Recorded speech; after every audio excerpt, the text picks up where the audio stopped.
السلام علیکم ورحمۃ اللہ وبرکاتہ ناظرین، ورث عرب میں آپ کا خیر مقدم ہے، سواگت ہے۔ آج ہم عربوں کے اس قبائلی جیون میں جو پرمکھ ان کے قبیلے تھے اس سلسلے میں بات کریں گے۔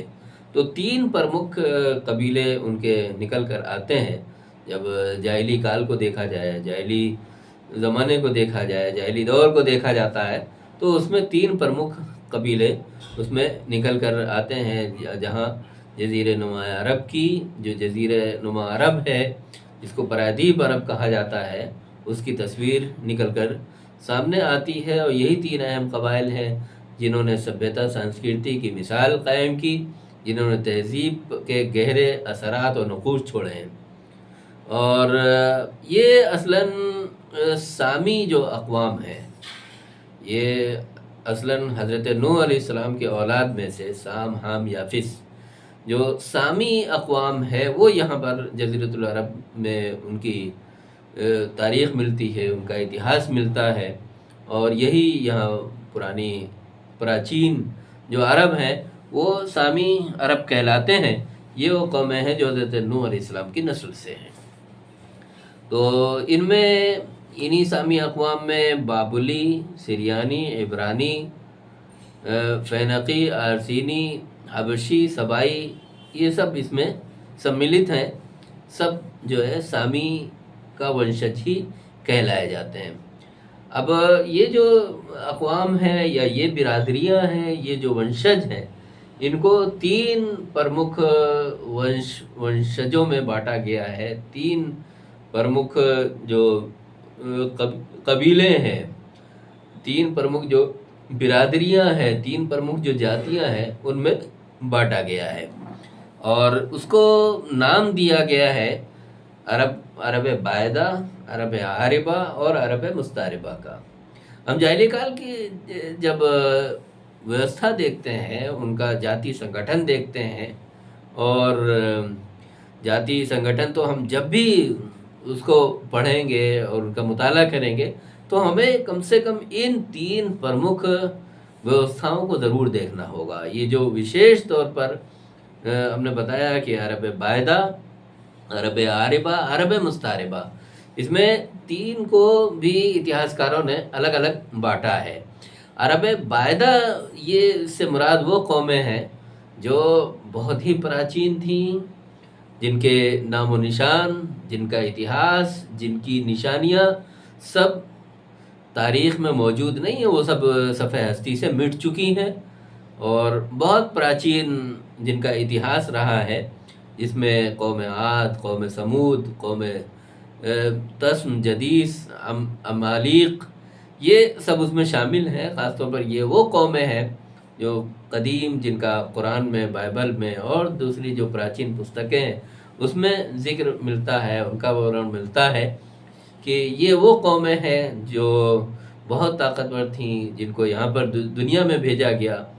اور بہت عاد و سمود کے بارے میں آتا ہے قرآن میں، بہت سی اس کی مثالیں دی گئیں کہ معلوم ہو کہ وہ پہاڑوں کو ایسا تراشتے تھے جیسے ان کے لیے موم ہو، اور اتنے لمبے چوڑے ہوتے تھے کہ ان کی نشانیاں آج موجود نہیں ہیں، لیکن اس کے بعد کی نشانیاں موجود ہیں۔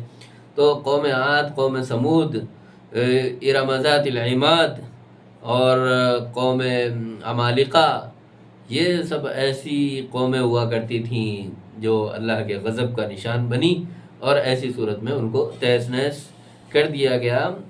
اور یہ سب اپنی ظلم اور سرکشی کی وجہ سے اللہ کے عذاب کا سبب بنی، اور اللہ کا عذاب ان پر نازل ہوا۔ تو یہ وہ قومیں تھیں۔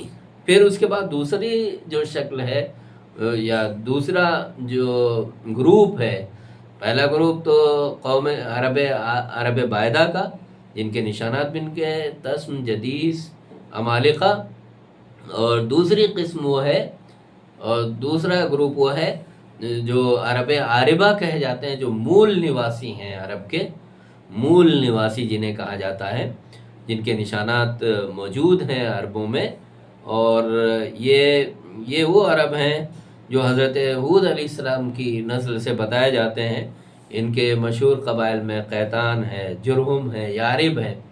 اور حضرموت ہیں، یہ سب قبائل اس میں شامل ہیں۔ جرہم قبیلہ جو وہی ہے جہاں جو پہلے عرب میں آباد تھا، مکے میں آباد تھا، اور پھر وہی قبیلہ بنو اسماعیل حضرت ابراہیم علیہ السلام جب یہاں پر آئے تو پھر وہ یہاں پر آ کر آباد ہوئے۔ تو یہ وہ قومیں ہیں جن کے کہیں نہ کہیں نشانات مل جاتے ہیں، اور عرب کے مول نواسی ہیں، عربی زبان، ادب، ثقافت کے اصل وارث کہے جاتے ہیں۔ پھر تیسری شکل جو ہے وہ عرب مستعربہ کی ہے، اور یہ اصلاً وہ نسل ہے جو عراق سے چل کر، یعنی حضرت ابراہیم علیہ السلام نے جب خانہ کعبہ کی تعمیر کی اور اس کے بعد حضرت اسماعیل علیہ السلام کو مکے میں بسا دیا، تو یہاں قبیلے جو جرہم آباد تھا ان سے جو شادیاں ہوئیں، اور اس کے نتیجے میں جو یہ خاندان بڑھا، تو یہ خاندان جو ہے وہ اصل ان کو مستعربہ کہا جاتا ہے، اور یہ انہی سے آپ سمجھیے کہ ان کی اولاد میں قریش نمایاں ہے، حضور اکرم صلی اللہ علیہ وسلم، یعنی بنو اسماعیل جو ہیں وہ اصلاً عرب مستعربہ کہلاتے ہیں، اور انہی کی وجہ سے اسلام پھیلا، اور یہی عرب ملک میں اسلام کے پھیلنے کا اور اسلامی تہذیب کے سفیر بنے۔ ان تینوں اقوام میں عقائد مختلف تھے۔ عرب باحدہ کا نشان ہم نے بتایا کہ بہت کم ملیں گے، عرب عاربہ نے اپنی شناخت کو محفوظ رکھا، اور عرب قوموں کی یہ تینوں شاخیں عرب دنیا کے بنیاد کا پیش خیمہ بنی، اور اولین پیغام کے امین بنی۔ انہی قبائل سے بعد میں خلافت، علم، ثقافت اور عدل ساری چیزیں عام ہوتی رہیں۔ اگر آپ کو ہماری یہ معلومات پسند آئیں تو آپ اسے زیادہ سے زیادہ لوگوں تک شیئر کریں اور اسے عام کرنے کی کوشش کریں۔ ہماری تہذیب، ہماری پہچان، ہماری آئیڈینٹی کو زیادہ سے زیادہ لوگوں تک پہنچانے کی کوشش کریں۔ والسلام علیکم ورحمۃ اللہ وبرکاتہ۔